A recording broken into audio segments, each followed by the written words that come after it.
Chaque château a ses points forts et ses faiblesses, et choisir le mauvais château au regard de l'attaque de l'adversaire peut être fatal. Amis du Shogi, bonjour et bienvenue sur la chaîne du Shogi Dojo Lyon. Avant d'entrer dans le vif du sujet, j'ai une excellente nouvelle à partager avec vous. Vous le savez probablement déjà, en fait nous avons la chance extrême d'avoir un nouveau youtubeur qui fait des vidéos de shogi en français. C'est la chaîne Telmarche Shogi. C'est tout simplement un ancien multiple champion d'Europe qui commente les parties qu'il joue en live. Donc c'est excellent, c'est le meilleur niveau que vous pourrez trouver en français sans aucun doute. Alors je vous invite vraiment à vous abonner à sa chaîne Telmarche Shogi et puis à regarder chacune de ses vidéos. Elles vous seront extrêmement bénéfiques, j'en suis convaincu. Et voilà, mettez-lui plein de messages pour le remercier, le motiver à ce qu'il continue le plus longtemps possible sa série, après qu'il ait atteint son objectif, puisqu'il va atteindre premier dan, ce qu'il va atteindre très rapidement évidemment. Aujourd'hui j'aimerais vous montrer l'importance de bien choisir son château en fonction de l'attaque de l'adversaire, en comparant le château Yagura d'une part avec le château Mino d'autre part. Alors si vous avez regardé mes précédentes vidéos, vous savez que le château Yagura est extrêmement puissant pour défendre contre des attaques frontales, tandis qu'il est beaucoup plus faible contre des attaques latérales. Et le château Mino, c'est tout l'inverse. Le château Mino sera beaucoup plus fort pour défendre contre des attaques latérales, et par contre il sera plus faible face à des attaques frontales. Comme ça peut être un petit peu abstrait, j'ai choisi de vous présenter aujourd'hui une partie que j'ai jouée il y a quelques jours sur Shogi Wars. Comme d'habitude, voilà, contre un adversaire qui est premier Q, sur une cadence 10 minutes KO.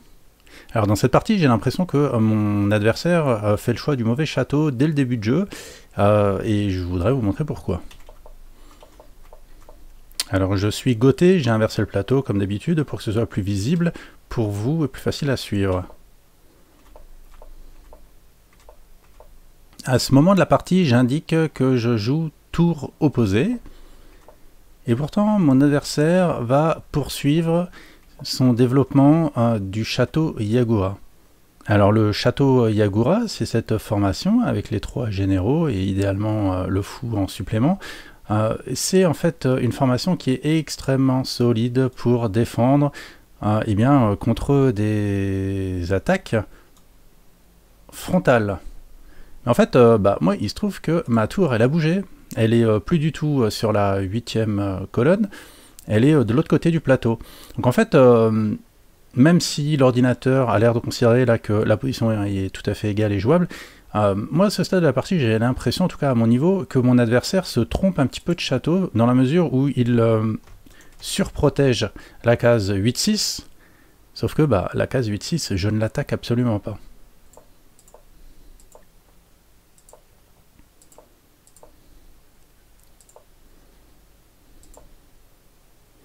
Voilà, donc là maintenant moi je vais essayer de percer sur la 3e colonne. Mon adversaire monte son cavalier, donc ça c'est clairement un mauvais coup. À partir de là, j'ai clairement l'avantage dans la position. Mon adversaire, en fait, il aurait mieux fait de mettre son roi dans son château en 8-8. Il aurait été bien plus en sécurité et la partie aurait été équilibrée, bien que je trouve ma position quand même plus facile à jouer. Mais bon, après c'est une affaire de goût. C'est pas objectif probablement. Donc là j'essaie de forcer les échanges. Voilà, et là donc mon adversaire mène une attaque qui peut être intéressante puisqu'il attaque 2 fois mon pion en 5-3, et ce pion là, il n'est défendu qu'une seule fois. Là je décide d'ignorer une première fois son attaque, donc je considère que mon château est suffisamment fort, j'ignore une fois pour essayer de rentrer, avec ce coup tactique en fait qui est douteux. Mon adversaire aurait pu tout simplement mettre sa tour en 1-2, et puis en fait quand je prends, je pensais qu'il reprendrait de la tour, et après s'il reprend de la tour, moi je rentre sur échec, promotion de la tour, et en plus j'attaque sa tour, donc je pensais que c'était à tempo, mais en fait ce que j'ai raté, et que mon adversaire a raté également, c'est qu'en fait il peut reprendre du fou, et s'il reprend du fou, et bien en fait moi j'ai pas moyen d'entrer, et ça m'embête bien. Donc voilà, donc en fait ma petite variante tactique ne marchait pas du tout. Bon, j'ai eu un petit peu de chance, mon adversaire, même beaucoup de chance, mon adversaire ne l'a pas vu. Il prend mon fou, ce qui fait que je récupère un général. Bon ok, j'ai donné la qualité, mais je rentre avec la tour sur échec. Promotion de la tour en dragon, et en plus je vais pouvoir regagner sa tour gratuitement. Donc c'est que du bonheur, effectivement. J'ai donné un fou, mais j'ai gagné un argent et une tour. Donc bon, j'ai déjà un avantage décisif. Bon, la partie est peut-être un petit peu caricaturale. Bon, c'est toujours difficile de trouver des parties qui illustrent bien les propos, surtout trouver des parties équilibrées. Donc bon, j'espère que vous comprendrez l'idée malgré tout. C'est à partir d'ici que je vous montrer la différence. Donc là, en fait, moi, je fais une attaque latérale et mon adversaire, lui, il a un château Yagura. En fait, ce château, je vous disais, je considère que, eh bien, en fait, il surprotégeait dans un premier temps 8-6, mais surtout là maintenant, sur cette attaque, eh ben, les généraux qui sont en 6-7 et en 7-7, ils sont un petit peu trop hauts, et ils défendent pas très bien en fait là, avec ce dragon qui est dans leur dos. Alors mon adversaire poursuit son attaque, donc là on en est à un deuxième coup d'attaque que je vais ignorer. Voilà, vous voyez, je n'ai pas répondu, parce que si je prends, mon adversaire reprend avec son fou en promotion. Si je prends, il reprend avec promotion, ça me plaît pas tellement. Donc j'ignore encore ce coup-là, et je continue d'attaquer. Et là, en fait, moi, j'attaque 2 fois le général d'or, qui est en 7-8. Donc je menace de gagner ce général, et puis de continuer mon attaque pour trouver un mat assez rapidement, si bien que mon adversaire, lui, répond. Je fais l'échange.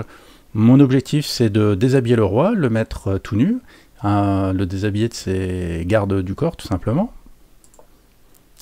Donc je poursuis mon attaque en parachutant mon général d'or en 5-8, et là mon adversaire peut ignorer une fois. En fait, j'attaque 2 fois, et mon adversaire, lui, il défend 2 fois. Moi j'ai ignoré 2 fois, lui il a ignoré une fois, 2-1 pour l'instant, il capture, je reprends. Je conserve une formation de 3 généraux, donc 3 gardes du corps autour de mon roi. C'est plutôt confortable comme défense. Ici, mon adversaire fait à la fois un coup d'attaque pour chasser mon dragon, mais également, il met son fou sur la diagonale du roi, ce qui peut être intéressant si plus tard il arrive à avoir un cavalier en main et de le parachuter en 7-4. C'est une formation très classique pour attaquer le château Minot. Vous voyez, donc, une bonne manière d'attaquer le château Minot, c'est justement une attaque frontale. Pour l'instant, j'ai la chance, il n'a pas de cavalier en main. Alors, je relocalise mon dragon, j'ai pas envie de le capturer, et en plus, je prépare une attaque. Ce à quoi mon adversaire ne répond pas, donc c'est le deuxième coup d'attaque auquel il ne répond pas, on est à 2-2, et il trouve un parachutage en 4-2. Eh bien, ce parachutage de général d'or, je vais l'ignorer également. Donc je rentre pas dans toutes les variantes tactiques, et je veux surtout que vous voyez le nombre de coups qu'on va ignorer chacun à notre tour. C'est surtout ça qui m'intéresse dans cette partie. Donc là j'ignore également, donc là j'ai ignoré 3 coups d'attaque, son roi s'enfuit. Je capture le cavalier, là c'est compliqué pour mon adversaire de ne pas défendre. Donc il redéfend parce qu'il veut essayer de défendre ces 2 cases là, et pour rappel, le général d'argent est soutenu par le fou. Je poursuis mon attaque, mon adversaire répond à tous ses coups, voilà, et là du coup je soulage un petit peu la pression. Ici mon adversaire parachute un général d'argent en 6-2, et bien je considère que je peux me permettre de l'ignorer, donc c'est déjà le 4e coup que j'ignore de son attaque, en parachutant le général d'or que je viens de récupérer. Mon adversaire soulage la pression. Mon adversaire, désormais, attaque en 7-1, mais en fait, ça ne fait pas échec. Le général d'or est soutenu par le fou. Comme ça ne fait pas échec, j'ignore une 5e fois. Donc le général d'argent en 6-3 a l'air défensif, mais en réalité, c'est surtout pour soutenir le pion qui est en 6-4 pour pouvoir menacer de mat au prochain coup. Mon adversaire fait échec encore une fois, je m'enfuis. Et là, je menace toujours de parachuter soit le fou maintenant, soit le général d'or pour mater, parachuter en 8-4. Lui n'a plus d'échec, si bien que son seul coup, c'est de jouer le général d'or en 8-4, mais bon, je le capture tout simplement. Il essaye de se frayer un chemin, et là en fait je trouve un mat qui est un petit peu rigolo, c'est de parachuter le fou en 8-6. Là il y a échec et mat. Le roi ne peut capturer aucune des pièces qui est devant lui. Il ne peut pas capturer le fou parce qu'il est protégé par le cavalier, mais il ne peut pas non plus s'enfuir puisqu'il y a le cavalier qui attaque. Donc en fait tout ce qu'il pourrait faire c'est capturer le fou avec son pion, mais dans ce cas je reprends du dragon et là il y a vraiment échec et mat. Bon, vous voyez dans cette partie ce que je voulais vous montrer en fait, c'est que quand votre adversaire a un château Yagura, voilà, dans cette position en fait quand chaque camp est en train d'attaquer l'autre, et bien quand votre adversaire a un château Yagura mais que vous faites une attaque latérale, eh bien, chaque coup que vous allez jouer en attaque va être très rapide et très proche du roi, si bien que votre adversaire ne pourra pas tellement ignorer vos attaques, tandis que eh bien, le château Mino, une de ses forces, c'est que vous allez pouvoir ignorer plusieurs coups successivement sans que votre adversaire puisse se rapprocher efficacement de votre roi. Et donc là, dans cette partie, j'ai pu ignorer 5 coups d'attaque et mon adversaire a pu en ignorer que 2.